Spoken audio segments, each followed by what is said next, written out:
नमस्कार, आप देख रहे हैं रीवा दर्शन। मैं हूं उपेंद्र द्विवेदी। आइए जानते हैं क्या है आज की प्रमुख खबरें।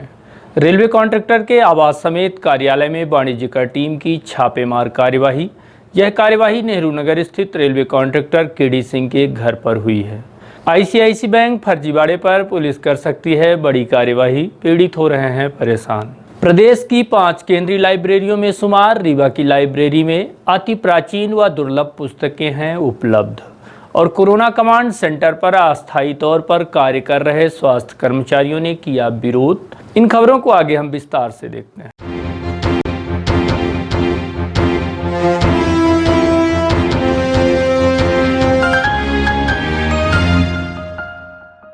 रेलवे कॉन्ट्रैक्टर के घर पर वाणिज्यकर विभाग का छापा। रीवा शहर के नेहरू नगर स्थित संचालित कार्यालय व निज आवास पर वाणिज्यकर की टीम ने छापामार कार्यवाही की। वाणिज्यकर की टीम में 20 सदस्यीय दल शामिल रहा। कार्यवाही बुधवार को दोपहर तकरीबन 12 बजे शुरू हुई, जो निरंतर जारी है और वाणिज्यकर की टीम द्वारा अन्य दस्तावेज खंगाले जा रहे हैं। की जा रही कार्यवाही के संबंध में state tax officer Amit Patel से बात की गई तो उन्होंने बताया कि केडी सिंह रेलवे कॉन्ट्रैक्टर हैं, जिनके द्वारा वर्ष 2017-18 से लेकर वित्तीय वर्ष 2020-21 के बीच रेलवे का कार्य कराया गया था, जिसमें ऑनलाइन रिटर्न में जो दस्तावेज सबमिट किए गए हैं वह वास्तविक प्रतियों में डिफरेंस बता रहा है, जिसकी जांच एंटी विजन ब्यूरो की 20 सदस्यीय टीम द्वारा की जा रही है। जांच के उपरांत ही कार्यवाही के संबंध में विस्तार से जानकारी उपलब्ध कराई जाएगी। हालांकि अभी भी पूछताछ व अन्य जांच जारी है। एक्चुअली जो हम लोग कॉन्ट्रैक्टर हैं, जैसे इनका रेलवे में ठेके का काम है, इन्होंने कुछ वर्क कॉन्ट्रैक्ट के तहत काम किया है रेलवे में, उसके संबंध में जाँच है। हम लोगों की 20 सदस्यीय टीम है, anti vision bureau Satna GST state, ठीक है। तो अभी हम लोग जस्ट प्रवेश किए हैं लगभग 12:30 के आसपास। इनका निवास जस्ट बाजू नहीं है, इनका ऑफिस है, तो यहाँ पर हम लोग हैं।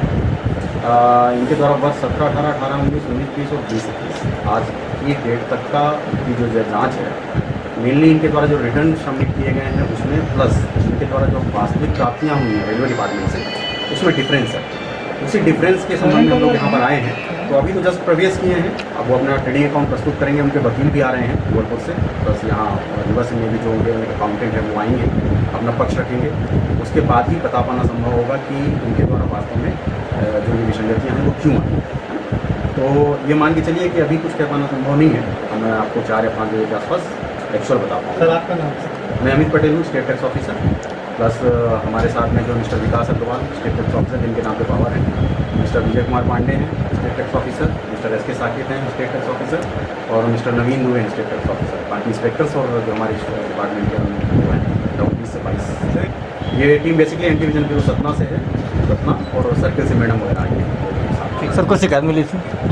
नहीं, ये शिकायत का मैटर नहीं है, एक्चुअली ऑनलाइन रिटर्न का मामला है, जिनके द्वारा रिटर्न फाइल किया जाता है, उससे संबंधित है। आईसीआईसी बैंक में हुए फर्जीवाड़े पर हो सकती है बैंक के खिलाफ कार्यवाही। रीवा में संचालित आईसीआईसी बैंक में ग्राहकों के साथ वहां तैनात मैनेजर द्वारा फर्जीवाड़े के बाद लगातार आम उपभोक्ता परेशान देखा जा रहा है। वहीं बैंक प्रबंधन द्वारा इस दिशा में अभी तक जांच का हवाला दिया जा रहा है। ऐसी स्थिति में उन बैंक उपभोक्ताओं के सामने बड़ी मुसीबत आ खड़ी हो चुकी है, जिन्होंने अपने खून पसीने की कमाई बैंक में जमा की है। ये कहावत तो आपने सुनी होगी कि जब बाढ़ ही खेत खा जाए तो बेचारा खेत क्या करे।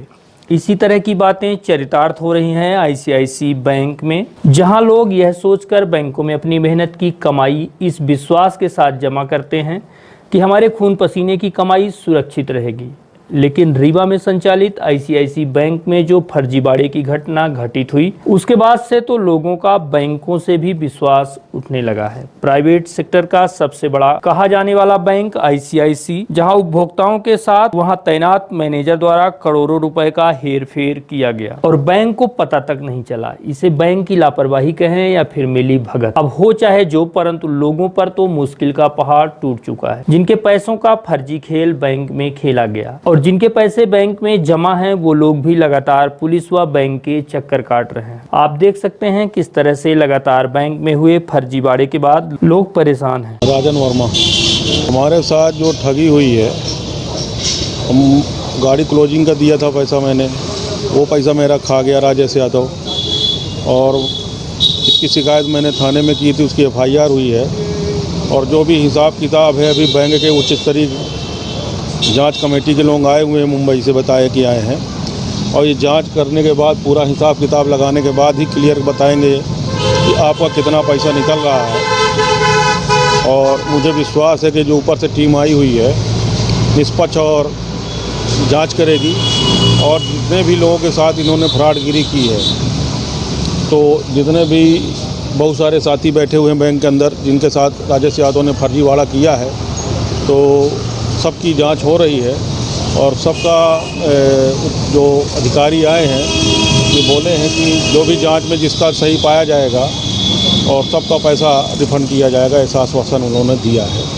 अधिकारियों से यही बात हुई मेरी कि जो मेरे साथ घपला किया गया, मैंने जो FIR दर्ज कराई है, अभी मैंने स्टेटमेंट निकलवाया है और उसके बाद हिसाब किताब लगा रहे थे, तो कल तक ये क्लियर हो पाएगा कि किसके साथ क्या कितना का पैसा का गोलमाल किया गया है। अब ये पूरा हिसाब जोड़ने के बाद ही बता पाएंगे। लगभग तो पहले जो था तो वो काफ़ी था, और अभी जो बताया गया उनके अमाउंट हमारे अमाउंट में फ़र्क आ रहा है, तो अभी मैं क्लियर नहीं बता पाऊँगा कि कितना। लगभग जब क्लियर हो जाएगा, मतलब जितना हम जोड़ लें अपने कागज़ पे जो उन्होंने स्टेटमेंट दिया है और जितना वो बता रहे हैं, उस हिसाब से मैं क्लियर बता पाऊंगा कल कि कितना पैसा टोटल होता है। मेरे को अभी तक नहीं मिला है। आज कम से कम 7 दिन हो गया।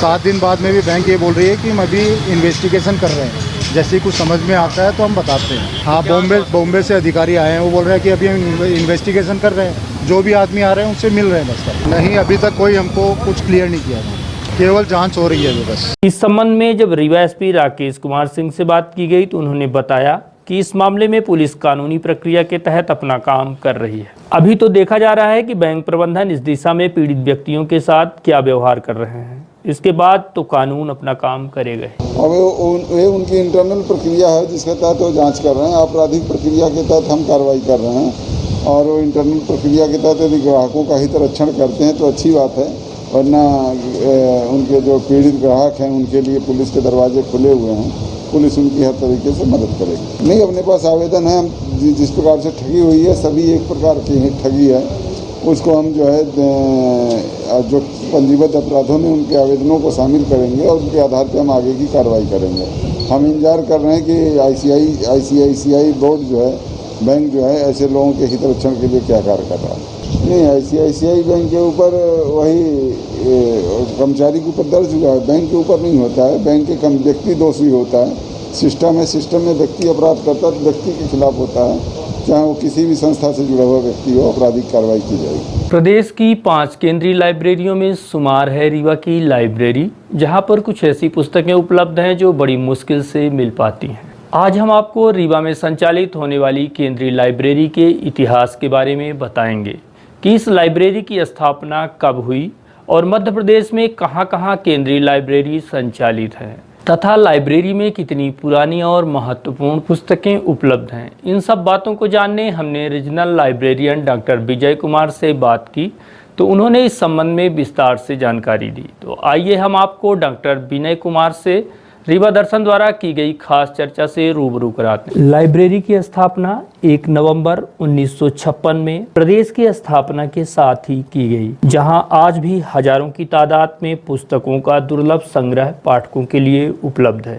पुस्तकालय की स्थापना किनके द्वारा कराई गई थी और किस सन में हुई थी? इस पुस्तकालय की स्थापना नवंबर 1956 में मध्य प्रदेश शासन के द्वारा करवाई गई थी। केंद्रीय पुस्तकालय मध्य प्रदेश के भोपाल, इंदौर, जबलपुर, ग्वालियर के साथ साथ रीवा में संचालित है, जहां आज भी सैकड़ों की तादाद में कई ऐसे पुस्तकें उपलब्ध हैं जो दुनिया भर में कहीं भी मिल पाना नामुमकिन है। ये केंद्रीय पुस्तकालय है। ये केंद्रीय पुस्तकालय मध्य प्रदेश में सिर्फ 5 हैं, रीवा, इंदौर, ग्वालियर, जबलपुर और भोपाल में। यहाँ पे सर कुछ बहुमूल्य किताबें हैं जो कहीं और पुस्तकालय में नहीं हैं। हाँ जी, हमारी पुस्तकालय में लगभग 100 की संख्या में ऐसी पुस्तकें हैं जो कि रेयर बुक्स हैं, और उनमें से बहुत सारी पुस्तकें ऐसी हैं जो कि और किसी लाइब्रेरी में भी नहीं मिलेंगी या और कहीं भी नहीं मिलेंगी, क्योंकि उनके जो एडिशन हैं वो बहुत ही लिमिटेड रहे हैं। लाइब्रेरी में जो पुस्तकें उपलब्ध हैं उनमें प्रमुख रूप से glimpses of the Nizam dominion है, जो कि 1898 में यूएसए में प्रिंट की गई थी। इसके अलावा representative main of central India, constitution of India के अलावा गांधी जी के जीवन पर आधारित कई पुस्तकों के साथ साथ अन्य ऐतिहासिक महत्व की दुर्लभ व बेशकीमती पुस्तकें उपलब्ध हैं। इनमें से कुछ ऐसी भी पुस्तकें हैं जिनमें प्रत्येक चैप्टर पर सील लगी हुई है। इसके अलावा जितने मेंबर थे सबने बाकायदा अपनी साइन भी की हुई है। ऐसी कुछ पुस्तकों के अगर नाम आप बता सकें। ऐसी पुस्तकें हैं जिनमें उस कैटेगरी में जो पहली पुस्तक है उसमें उसको हम रखते हैं glimpses of the Nizams dominion. ये पुस्तक 1898 में प्रिंट हुई थी और इसका ये फिलाडेल्फिया यूएसए में इसकी प्रिंटिंग हुई थी, जिसमें निजाम्स डोमिनियंस के बारे में कि जो उनकी एम्बेसी थी वो कितनी डेवलप थी और उनकी जो इकोनॉमी थी, उनका जो स्ट्रक्चर था वो कितना बढ़िया था, इसके बारे में डिटेल वर्णन उसमें किया हुआ है। एक पुस्तक है हमारे पास में representative main of central India. इस पुस्तक में आज़ादी के पहले जो हमारे यहाँ के महाराजा थे और जो अपना इंडिया था वो छोटे छोटे प्रोविंसेस में बटा हुआ था, तो उसमें जो महत्वपूर्ण राजा थे उनने अंग्रेज़ों से टाई अप किया हुआ था और अंग्रेज़ों के गाइडेंस में वो अपना स्टेट चला रहे थे। उसके बारे में ये इसके जो वॉल्यूम हैं इन बुक्स के वो करीब 11 हैं और इसमें भी बहुत अच्छा वर्णन किया हुआ है। एक तीसरी पुस्तक है हमारे पास कॉन्स्टिट्यूशन ऑफ इंडिया। ये पुस्तक बहुत ही ऐतिहासिक महत्व की है, क्योंकि इस पुस्तक में हर चैप्टर में जो हमारा इतिहास है उसके बारे में सील लगी हुई है और उसे कोई भी अगर आम व्यक्ति भी आके देखना चाहते हैं उन्हें हम दिखाते हैं। और इस पुस्तक में जो जितने भी मेंबर थे, जो संविधान सभा के सदस्य थे, उनके सबके मूल हस्ताक्षर किए हुए हैं, जिन्हें भी कि देखा जा सकता है। एक पुस्तक हमारे पास और है, वो है मेयो कॉलेज। उसमें आज़ादी के पहले हमारे राजा महाराजाओं के जो राजकुमार उनके बच्चे होते थे उस कॉलेज में पढ़ते थे। इस कॉलेज को भी रन अंग्रेज़ों के द्वारा ही किया जाता था, ब्रिटिश गवर्नमेंट रन करती थी। उसके बारे में भी पूरा वर्णन किया हुआ। लाइब्रेरी में तैनात लाइब्रेरियन की माने तो आज के परिवेश में लोगों का रुझान पुस्तकों की तरफ कम देखा जा रहा है। खास करके लॉकडाउन और कोरोना संक्रमण का तो और भी बुरा प्रभाव इस ओर देखा जा रहा है। लाइब्रेरी में जिस तरह की पुस्तकें उपलब्ध हैं उनका अत्यंत महत्व अपने आप में ही है और पूरी दुनिया भर में ऐसी पुस्तकों का महत्व है जो सरल और सुगम तरीके से उपलब्ध नहीं है। लेकिन इस आधुनिकता की दौड़ में टीवी, मोबाइल, इंटरनेट की वजह से पुस्तकों की तरफ रुझान लोगों के कम देखे जा रहे हैं। अभी सर यहाँ पे लोगों का रुझान क्या है, कितने स्टूडेंट हैं? इसमें लॉकडाउन के बाद से अभी तो बहुत कम मेंबर आ पा रहे हैं पुस्तक पढ़ने। वैसे भी पुस्तक पढ़ने वाले जो मेंबर हैं वो बहुत कम हैं, लोगों का रुझान काफ़ी घटा हुआ है। हालांकि अब इस केंद्रीय लाइब्रेरी को आधुनिक बनाने सहित पाठकों की सुविधाओं को ध्यान में रखते हुए इसे व्यवस्थित किए जाने का हर संभव प्रयास किया जा रहा है, जिससे कि ज़्यादा से ज़्यादा लोगों का रुझान फिर से लाइब्रेरियों की तरफ बढ़ सके और लोग बड़ी मात्रा में वहां पहुँचें और ज्ञान अर्जन करें। हम अपनी लाइब्रेरी में काफ़ी सुविधाएं देने के लिए प्रयासरत हैं और मुझे उम्मीद है कि आने वाले समय में इस लाइब्रेरी का कायाकल्प हम कर पाएंगे और रीवा के लोगों के लिए एक बहुत बेहतर जगह उन्हें उपलब्ध करा पाएंगे, ताकि वो यहाँ आकर के और अपना ज्ञान अर्जन कर सकें। तो आपने देखा कि रीवा शहर में संचालित लाइब्रेरी का कितना महत्वपूर्ण स्थान है और इसमें कितनी प्राचीन और अमूल्य अद्भुत पुस्तकें हैं। लेकिन आधुनिकता की दौड़ में कहीं न कहीं इसका महत्व कम होता दिखाई दे रहा है। हालांकि शासन प्रशासन स्तर पर इसके पुनरुद्धार के लिए विशेष प्रयास किए जा रहे हैं। तो आज आपने रीवा शहर में संचालित लाइब्रेरी का इतिहास देखा। अगले एपिसोड में हम आपके सामने एक नई और बड़ी ऐतिहासिक धरोहर व कहानी के साथ फिर मिलेंगे। तब तक के लिए नमस्कार। कोरोना कमांड सेंटर में अस्थायी तौर पर कार्य कर रहे स्वास्थ्य कर्मियों ने बुधवार को सीएमएचओ कार्यालय का घेराव कर दिया। इसकी मुख्य वजह यह मानी जा रही है कि कोरोना काल में अस्थायी रूप से सेवा दे रहे अस्थायी कर्मचारियों की सेवा को पूरे प्रदेश भर में आगे के लिए बढ़ा दिया गया है, जबकि रीवा में तैनात स्वास्थ्य कर्मियों को इस एक्सटेंशन से वंचित रखा गया है। इसी बात को लेकर अस्थायी स्वास्थ्य कर्मचारियों ने नाराजगी जताई है। कोरोना संक्रमण के बढ़ते प्रकोप को देखते हुए प्रदेश भर में एनआरएचएम द्वारा अस्थायी स्वास्थ्य कर्मचारी रखे गए थे, जिनकी सेवाओं को प्रदेश के अन्य जिलों में आगे के लिए बढ़ा दिया गया है, जबकि रीवा में कार्यरत स्वास्थ्य कर्मचारी जो विगत 6-7 महीने से अपनी सेवा दे रहे थे, उनकी सेवा को नील कर दिया गया है। ऐसा आरोप आक्रोशित कर्मचारियों ने लगाया है। आइए हम आपको उन स्वास्थ्य कर्मचारियों से रूबरू कराते हैं जो अपनी पीड़ा से स्वयं आपको अवगत कराएंगे। एक्चुअल में आपके माध्यम से मैं जानकारी बताना चाहता हूँ कि यहाँ पर कोविड कमांड सेंटर रीवा है। यहाँ पर सभी हम लोग अस्थायी कर्मचारी के रूप में काम कर रहे हैं विगत 6-7 महीने से, और हमारा जो एक्सटेंशन था अभी 30 अक्टूबर तक किया गया था। अब क्या है कि जो वहाँ से ऑर्डर भेजा गया है एनएचएम से, संचालनालय से, उसमें हमारे रीवा के सभी अस्थायी कर्मचारी जो काम कर रहे हैं, पैरामेडिकल, आयुष चिकित्सक, लैब टेक्नीशियन, एएनएम, फार्मासिस्ट, इन सभी को पूरी तरह से नील कर दिया गया। दैट मीन्स कि अब हमें इनकी आवश्यकता नहीं है। हम लोग पूर्व से ही 68 थे, अभी 1-2 लोग चले गए हैं, बाकी 66 लोग अभी हम लोग बचे हैं। एनआरएचएम के माध्यम से हैं। हमारा पूरा पैरामेडिकल स्टाफ और प्लस डॉक्टर, आयुष डॉक्टर, साथ में हम लोग 66 लोग बचे हैं अभी। सरकार अभी आज जो पूरे आलएमपी में एक्सटेंशन दिया गया है, तो रीवा को छोड़ के बाकी सभी जगह दिया गया है। अभी हम लोगों ने सीएमएचओ सर से मिले हैं सभी कोई मिलके, तो बोले हैं कि वहाँ से मिस्टेक समाप्ति की ओर नहीं है। डेली कम से कम 50 से लेके 20 तक में डेली का रेशियो बढ़ रहा है, और अब और ठंडी आने वाली है तो हमेशा निरंतर बढ़ता ही रहेगा।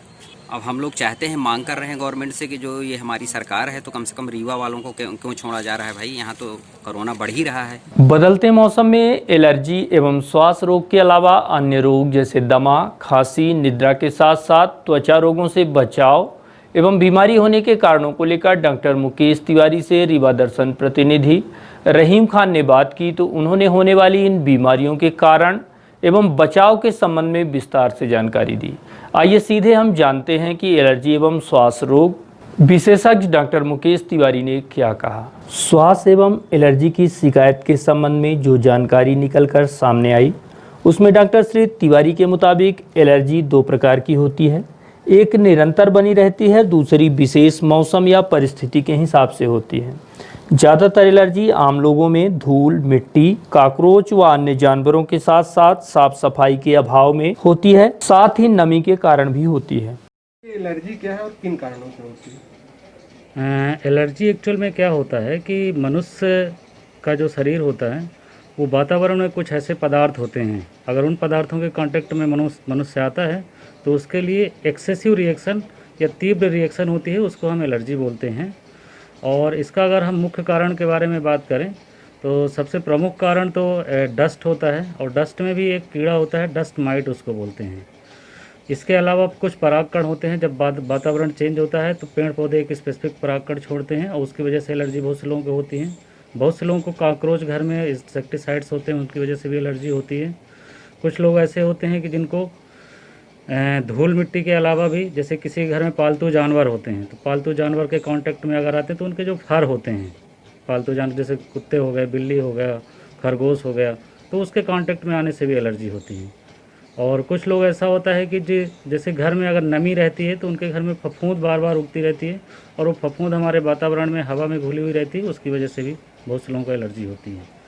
तो नॉर्मली 2 प्रकार की एलर्जी देखने को मिलती है। एक तो थ्रू आउट द ईयर साल भर रहती है, तो साल भर अगर किसी को एलर्जी रहती है तो मोस्टली डस्ट माइट से होती है, डस्ट से होती है, धूल के कणों से होती है, क्योंकि वो धूल के कण वातावरण में या घर में हमेशा बने रहते हैं। और दूसरी एलर्जी एक होती है जो सीजनल होती है, वातावरण या मौसमी एलर्जी बोलते हैं उसको। वो स्पेसिफिक परागकण, क्योंकि वो स्पेसिफिक परागकण स्पेसिफिक सीजन में केवल स्प्रेड होते हैं और उसी मौसम में केवल उस मरीज को अफेक्टेड करते हैं और प्रतिक्रिया और रिएक्शन शो करते हैं। एलर्जी होने के प्रमुख रूप से क्या लक्षण होते हैं? जब इस संबंध में उनसे बात की गई तो उन्होंने बताया कि एलर्जी होने पर नाक बहना, सर्दी जुकाम, खांसी, छींक आना, आँखों में खुजली के साथ साथ पानी आना, श्वास लेने में दिक्कत होना, तथा सीने में भारीपन के अलावा त्वचा में भी इसका असर देखा जाता है, जिसमें शरीर में चकत्ते आना, दाने आना आदि माना जाता है। इससे बचाव को लेकर डॉक्टर मुकेश तिवारी बताते हैं कि घर में नमी से बचना चाहिए, धूल मिट्टी डस्ट आदि से विशेषकर बचाव रखना चाहिए, साफ सफाई रखना चाहिए, पहनने के कपड़े के साथ साथ बिस्तर, तकिया व घर में लगे पर्दे आदि को साफ एवं स्वच्छ रखना चाहिए। सर इसका लक्षण क्या है और कैसे पता चले कि ये एलर्जी है? एलर्जी एक्चुअल में लक्षण जो होते हैं, जिस आर्गन को इन्वॉल्व करते हैं, जिस सिस्टम को इन्वॉल्व करते हैं, उसके आधार पर हम डिवाइड अगर करें तो सबसे ज़्यादा एलर्जी लोगों को नाक में होती है। नाक में अगर एलर्जी होती है तो जैसे ही डस्ट पार्टिकल या पारा कण हमारे कांटेक्ट में आते हैं तो उस इंसान को सर्दी जुकाम होता है, नाक का बंद होता है और नाक से पानी बहते हैं। इसके अलावा बार बार छींकें आती हैं। इसके अलावा अगर आँख को इन्वॉल्व करता है तो आँख में खुजली होती है, आँख से भी पानी आते हैं और आँख लाल पड़ती रहती हैं बार बार। इसके अलावा बहुत सारी एलर्जी ऐसी होती हैं जो हमारे नाक के बाद, जिनकी नाक बंद होती है, वो मुंह से सांस लेते हैं तो हमारे सांस की नलियों को इन्वॉल्व करता है, जिसकी वजह से मरीज़ को बार बार खांसी आती रहती है, गले में ऐसा लगता है कुछ फंसा हुआ है, सांस फूलती रहती है और सीने में जब लंबे समय तक होता है तो उससे सांस भी फूलती है और सीने में भारीपन भी लगता है। इसके अलावा हमारे चमड़ी को भी एलर्जी इन्वॉल्व करती है। अगर चमड़ी को इन्वॉल्व करती है तो उसमें छोटे छोटे दाने पड़ते हैं और चमड़ी में खुजली होती है, जिसको हम एक्जिमा भी बोलते हैं, क्योंकि कुछ लोग बोलते हैं कि एक्जिमा बार बार हमको हो रहा है, तो वो भी एलर्जी की वजह से ही संभव है।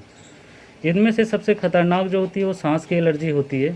सांस की एलर्जी अगर मनुष्य को होती है तो सांस की नलियों में नमी बनी रहती है और धीरे धीरे वहाँ पर फंगस भी लगते हैं, जो बाद में कॉम्प्लिकेटेड हो जाते हैं और मरीज़ को सांस लंबे समय के लिए फिक्स हो जाती है, जो लंबे समय तक सांस मनुष्य की फूलती रहती है। के साइंटिफिक बचाव के बारे में अगर सोचें तो साइंटिफिकली अगर हम बचाव कर सकते हैं तो जैसे हमने आपको बताया कि एलर्जी का मुख्य कारण होता है डस्ट माइट। धूल के कण होते हैं जिसमें कीड़े होते हैं, डस्ट माइट होते हैं, वो छिपे हुए रहते हैं। उनसे अगर बचाव के लिए, और ये सबसे ज़्यादा इंडोर एलर्जी होती है, घर के अंदर ही होता है जो डस्ट, उसी के कारण से सबसे ज़्यादा होती है।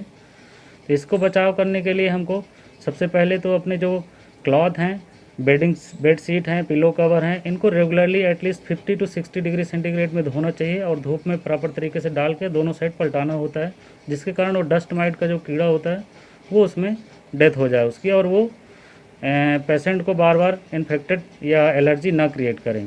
दूसरा ये होता है कि घर के अंदर नमी रहती है तो नमी को कम रखें और अपने घर के ह्यूमिडिटी जो होती है लेस देन 50% रखें, ठीक है ना। इसके अलावा अगर हम कर सकते हैं तो कुछ लोग घर में हेपा फिल्टर यूज़ करते हैं। एक स्पेसिफिक फ़िल्टर होता है जिसमें डस्ट माइट बार बार घर में अंदर नहीं घुसे और हेपा फिल्टर से वो चीज़ें सही रहें। इसके अलावा डस्ट की एलर्जी को कम करने के लिए जो घर में क्लॉथ आइटम्स होते हैं, क्लॉथ के पर्दे होते हैं, क्लॉथ की जो पैरदान होते हैं, इनको कम करें और वुडन सीट का ज़्यादा इस्तेमाल करें, जिसमें कि डस्ट अडहेयर ना हो पाए और डस्ट से हमको एलर्जी बार बार ना हो। ये हम डस्ट माइट से एलर्जी के बचाव के लिए कर सकते हैं। इसके अलावा बहुत से लोगों को सीजनल चेंज में परागकण से एलर्जी होती है। परागकण से एलर्जी के लिए हमको चाहिए कि अगर हमको ये पता चल रहा है कि एक स्पेसिफिक सीजन में इस पराग प्रॉब्लम हो रही, तो उस स्पेसिफिक सीजन में जब हम घर से बाहर निकलें तो मास्क लगा के निकलें, जिसके कारण हमारे नाक में और मुंह के अंदर सांस की नलियों में परागकण कम घुसें। और इसके बचाव के लिए हम ये भी कर सकते हैं कि जो स्पेसिफिक विंडी सीजन होता है उसमें हम अपने घर के दरवाजे और कमरे जो होते हैं, खिड़कियां जो होती हैं, उनको क्लोज करके रखें, जिससे कि परागकण हमारे घर के अंदर ही विशेष रूप से न घुस पाएँ। और अगर आप मीडियाज़ के थ्रू जाना चाहते हैं तो आप एक पोलन फोरकास्ट होता है, तो पोलन फोरकास्ट को आप रेगुलरली देखते रहें, जिसके कारण हमारे बॉडी में ज़्यादा से कम परागकण एक्सपोज हों। इसके अलावा बहुत से लोगों को कॉकरोच से या इंसेक्टिसाइड से एलर्जी होती है। तो इंसेक्टिसाइड भी क्या होता है कि जहाँ ह्यूमिड वातावरण रहता है तो वहाँ पर ज़्यादा ग्रो करते हैं। तो जैसे किचन हो गया, अपना बाथरूम हो गया, टॉयलेट हो गया, तो वहाँ पर आप रेगुलर इंसेक्टिसाइड का इन्फिल्ट्रेशन करते रहें, जो हमारे बॉडी में कम से कम इंसेक्टिसाइड एक्सपोज हों। इसी प्रकार फंगस की जो एलर्जी होती है, तो जहाँ नमी रहती है फंगस वहाँ ज़्यादा ग्रो होती है, तो उनके लिए भी हम इंसेक्टिसाइड का प्रयोग करें प्रॉपर तरीके से, और घरों में उसके लिए इंसेक्टिसाइड का रेगुलर छिड़काव करते रहें। और नमी, जहाँ पर जो प्लेसेस में नमी रहती है तो नमी को इकट्ठा नहीं होने दें घर के अंदर, जिसके कारण हमको इंडोर एलर्जी से बचा जा सके।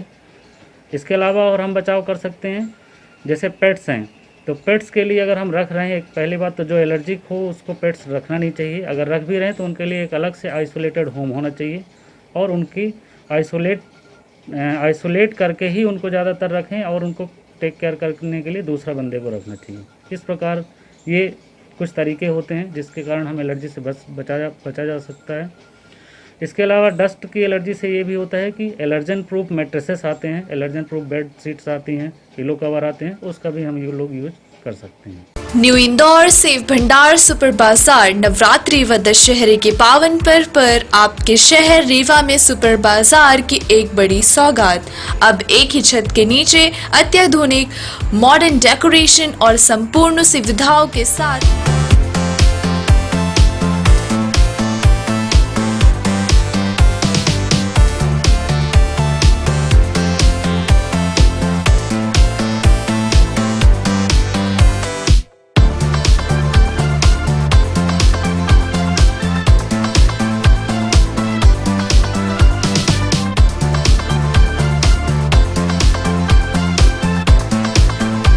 किराना प्रोविजन, कॉस्मेटिक, क्रॉकरी की संपूर्ण वैरायटी के अलावा उच्चतम गुणवत्ता के ड्राई फ्रूट्स, उपहारों की आकर्षक पैकिंग व्यवस्था के साथ होम डिलीवरी की विशेष सुविधा।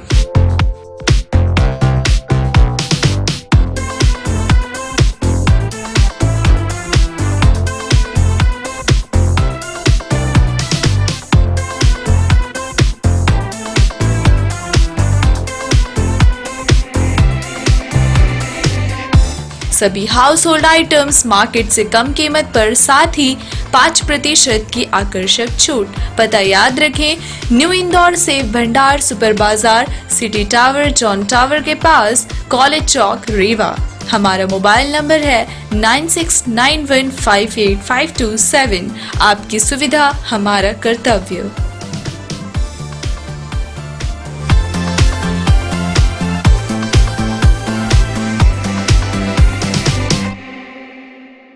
एनसीसी कैडेट्स द्वारा कोरोना से बचने चलाया जा रहा जागरूकता अभियान। यह जागरूकता कार्यक्रम टीआरएस कॉलेज के समीप सड़क पर आयोजित किया गया। इस जागरूकता कार्यक्रम के माध्यम से सड़क पर बिना मास्क लगाए निकलने वाले लोगों को समझाइश देते हुए मास्क भी वितरित किए गए। इससे बचाव ही इसका इलाज है। सोशल डिस्टेंसिंग का पालन करें, मास्क पहनें और सैनिटाइजर से अपने हाथ को नियमित रूप से सैनिटाइज करें। सभाओं या भीड़ भाड़ वाली जगहों पर जाने से बचें और किसी के साथ संपर्क में आने के तुरंत बाद अपने हाथ को सैनिटाइज करें। सैनिटाइजर की छोटी बोतल हमेशा अपने पास रखें ताकि आप अपने हाथ को सैनिटाइज कर सकें।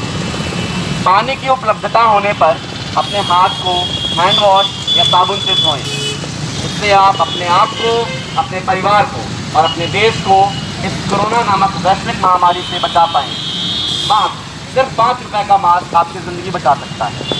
तो हमेशा मास्क पहने। मास्क ना पहनने पर आप पुलिस, चालान, इन सबसे तो बच सकते हैं, पर कोरोना से नहीं, जो कि शायद आपकी, आपके परिवार की, आपके समाज में कई लोगों को क्षति पहुंचा सकता है।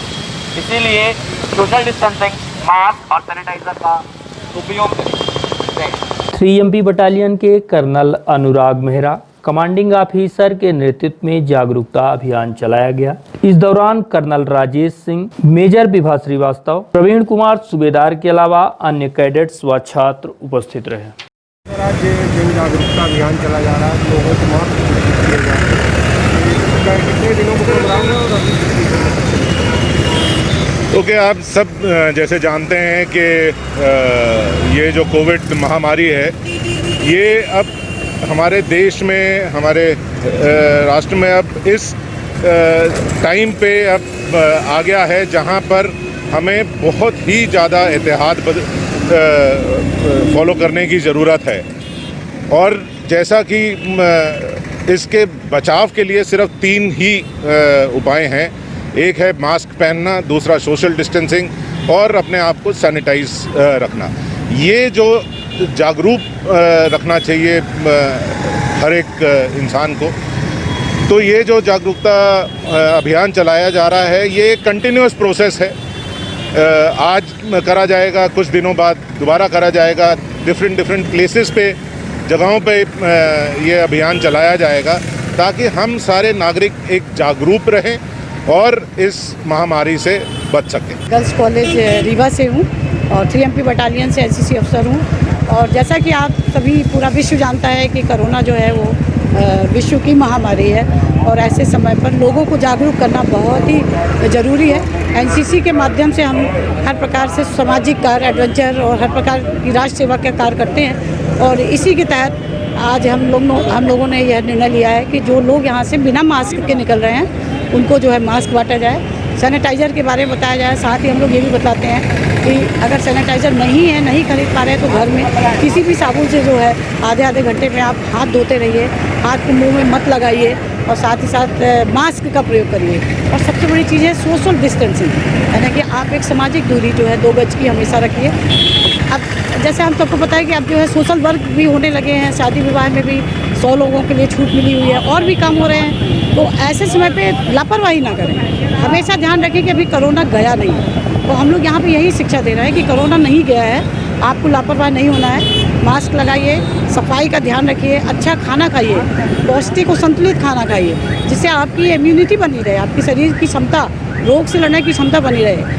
और इसी जागरूकता के साथ जो है आज हम लोग मास्क बांट रहे हैं और साथ ही साथ जो है सैनिटाइज़र के बारे में, सफाई के बारे में बता रहे हैं। और कोरोना से बचने के लिए हम लोग देखते हैं अगर जहाँ भी जाते हैं लोग बहुत लापरवाही कर रहे हैं, मास्क नहीं लगाना।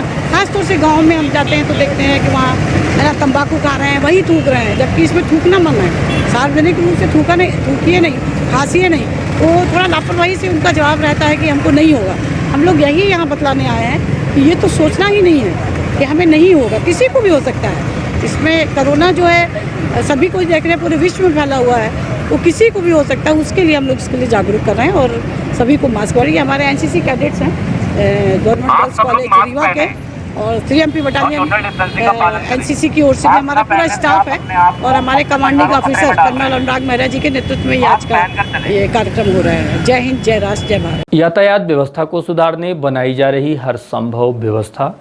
Collector doctor Ilaiya Raja T की बैठक के पश्चात रीवा शहर की बेतरतीब यातायात व्यवस्था को पटरी पर लाने तैयारियां जोरों पर हैं। एक तरफ जहां शहर में जगह जगह यातायात नियमों को लेकर विभिन्न प्रकार की जेब्रा क्रॉसिंग एवं अन्य सूचक चिन्ह बनाए जा रहे हैं, वहीं अन्य व्यवस्थाएं भी बनाई जा रही हैं। रीवा शहर को महानगरों की तर्ज पर विकसित किए जाने की दिशा में हर संभव प्रयास किए जा रहे हैं। इसी कड़ी में नगर की यातायात व्यवस्था को चुस्त दुरुस्त किए जाने, सड़कों पर जेब्रा क्रॉसिंग व अन्य पट्टिकाएं बनाई जा रही हैं, जिससे यातायात व्यवस्था सरल व सुगम हो। इसे व्यवस्थित किए जाने की दिशा में जहां सड़कों पर दुकानदारों का अतिक्रमण हटाया जा रहा है, वहीं यातायात के सूचक हर चिन्ह सड़कों पर बनाए जा रहे हैं। जारी व्यवस्था के संबंध में यातायात डीएसपी मनोज वर्मा से बात की गई तो उन्होंने इस संबंध में विस्तार से जानकारी दी। यहाँ पे आप लोगों को जागरूक कर रहे हैं जेब्रा क्रॉसिंग और ये सब चीज़ों को लेकर, तो किस तरह की परेशानियाँ आ रही हैं? और ये जेब्रा क्रॉसिंग हमारे वरिष्ठ अधिकारियों के निर्देश पर पीडब्ल्यूडी विभाग द्वारा बनवाई गई है और इसका मूल उद्देश्य सड़क दुर्घटनाएं रोकना होता है। जो स्पीड से गाड़ियाँ चल रही, जेब्रा क्रॉसिंग में पैदल चलने वाले लोगों के पहले स्टॉप लाइन के पहले रुकना, लेफ़्ट हैंड फ्री रखना। आज मुझे कुछ एनसीसी के बच्चे प्रशिक्षण के लिए मिले थे, जिनके माध्यम से यातायात कंट्रोल आपके सामने कॉलेज चौराहे पे किया गया है। लोगों के बीच में यातायात जागरूकता लाना, यातायात नियमों का पालन कराना और कम से कम कैजुअल्टी हो, इस बात का विशेष ध्यान रखने के लिए प्रशिक्षण चल रहा है। शहर प्रगति की ओर है, महानगर की तर्ज पर लोगों को जागृत करने का प्रयास जारी है। मजार का अस्तित्व बचाने को लेकर मुस्लिम समुदाय के लोगों ने कलेक्टर को सौंपा ज्ञापन। सुपर स्पेशलिटी हॉस्पिटल के सामने यानी कि कला मंदिर स्थित सैकड़ों वर्षों पुरानी संत हजरत शहीद अब्दुल्ला शाह की मजार के अस्तित्व को बचाने समेत मजार के रास्ते को संरक्षित करने की मांग को लेकर रीवा कलेक्टर को ज्ञापन सौंपा गया है। सैकड़ों वर्ष पुरानी संत हजरत शहीद अब्दुल्ला शाह की मजार को संरक्षित करने की मांग करते हुए मुस्लिम समाज के लोगों ने ज्ञापन सौंपा और मांग की है कि मजार को सुरक्षित और संरक्षित किया जाए। साथ ही यह भी कहा कि निर्माण एजेंसी द्वारा जेसीबी से खोदकर गहरे गड्ढे कर दिए गए हैं, जिसकी वजह से जहां आवागमन अवरुद्ध है, वहीं मजार का भी अस्तित्व खतरे में है। इस मसले को गंभीरता से लेते हुए हुजूर एसडीएम द्वारा रास्ता खुलवाया गया था, परंतु इसके बाद पुनः मिट्टी के बड़े बड़े ढेर खड़े कर दिए गए हैं और पुनः रास्ता अवरुद्ध कर दिया गया है, जिसके चलते दरगाह तक पहुंचने में काफ़ी दिक्कतों का सामना करना पड़ता है। इसलिए इस दिशा में जिला प्रशासन का ध्यान आकृष्ट कराते हुए आगामी त्योहारों को देखते हुए रास्ता खोले जाने की मांग की गई है। कलेक्ट्रेट में ज्ञापन देने आए हैं, किन मांगों को लेकर? हमारी मांग ये है कि सैकड़ों वर्षों पुरानी कला मंदिर के समीप सुपर स्पेशलिटी अस्पताल के सामने संत शहीद अब्दुल्ला शाह रहमतुल्लाह अलैह की मज़ार शरीफ है। मज़ार शरीफ के परिसर के अंदर हाउसिंग बोर्ड का काम चल रहा है, ऐसा हम लोगों को जानकारी हुई, जिसमें गहरे गड्ढे खोद दिए गए और वो गड्ढे इतने गहरे हैं कि मज़ार शरीफ में जो भी श्रद्धालु आते जाते थे उनका पहुंच पाना मुश्किल हो गया है। प्रशासन से हम यही मांग करने आए हैं कि हमारे दरगाह के आने जाने के लिए लिखित आदेश के साथ हमें एक सामने से मार्ग दिया जाए। चूँकि अभी ईद मिलादुन नबी का पर्व है, मुस्लिम धर्म के समाज के लोग सारे लोग फातिहा ख़ानी के लिए मज़ार शरीफ में जाते हैं और अभी हम लोगों को भक्तगणों को ये भी खतरा महसूस हो रहा है कि शायद मज़ार के अस्तित्व पर भी इसका खतरा मंडरा रहा है। तो इसी जो है तो चिंता और दुख के साथ प्रशासन से कई बार हम लोगों ने मुलाकात की, जिस पे एसडीएम हुजूर के द्वारा निरीक्षण करके उसके बाद निर्देशित किया गया ठेकेदार को कि आप सामने की रोड खोल दें। ठेकेदार द्वारा 23 अक्टूबर 2020 को सुबह शुक्रवार के दिन सामने की रोड खोल दी गई और लगभग उसी दिन शुक्रवार की रात 12 बजे रात में रोड को फिर बंद कर दिया गया। फिर हम लोग प्रशासन को इस तरफ उनका ध्यान आकृष्ट कराया, लेकिन आज दिनांक तक वो गेट नहीं खुला। हमारी मांग ये है कि आने वाले त्यौहार 30 नवंबर के पहले पहले हमें लिखित आदेश के साथ दरगाह आने जाने के लिए एक रोड दी जाए, अन्यथा हम लोग तांत्रिक तरीके से जो भी हमारे अधिकार हैं धरना प्रदर्शन उसको करने के लिए हम बाध्य होंगे, जिसकी समस्त जिम्मेदारी शासन प्रशासन की होगी। गुल मोहम्मद अंसारी। मजदूर संगठनों ने प्रधानमंत्री के नाम कलेक्टर को सौंपा ज्ञापन। भारतीय मजदूर संघ की केंद्रीय इकाई नई दिल्ली के आह्वान पर देश सहित रीवा में भी विभिन्न मजदूर संगठनों द्वारा अपनी विभिन्न मांगों को लेकर ज्ञापन सौंपा गया है। मजदूर संगठनों ने ज्ञापन सौंपते हुए मांग की है कि श्रमिक विरोधी श्रम कानूनों के मूल स्वरूप एवं उसकी कंडिकाओं को तत्काल विलोपित कर उसके स्थान पर भारतीय मजदूर संघ द्वारा सुझाए गए श्रमिक हितैषी मांगों को शामिल किया जाए। मजदूरों व श्रमिकों की मांग के संबंध में ज्ञापन सौंपने कलेक्टर कार्यालय पहुंचे मजदूर संगठन के पदाधिकारियों से बात की गई तो उन्होंने अपनी मांगों के संबंध में मीडिया को जानकारी दी। जो श्रम कानून केंद्र सरकार ने संशोधन किया है उसमें 29 कानूनों को 4 कानून में कन्वर्ट कर दिया है। 4 कोड हैं उसके अलग अलग नाम भी दिए गए हैं। कोड ऑफ वेजेज जो है पहला कानून है, उसमें भारतीय मजदूर संघ उसका विरोध नहीं करता है क्योंकि वो बहुत कुछ श्रमिकों के हित में है। और industrial relation code 2020, occupational safety health and working condition code और सोशल सिक्योरिटी कोड, ये 3 कोड ऐसे हैं जिसमें श्रमिक हित प्रभावित हो रहा है। इसका विरोध कर रहे हैं हम लोग और आज कलेक्टर के माध्यम से प्रधानमंत्री को ज्ञापन देने जा रहे हैं। सोमशेखर शुक्ला, जिला मंत्री, भारतीय मजदूर संघ।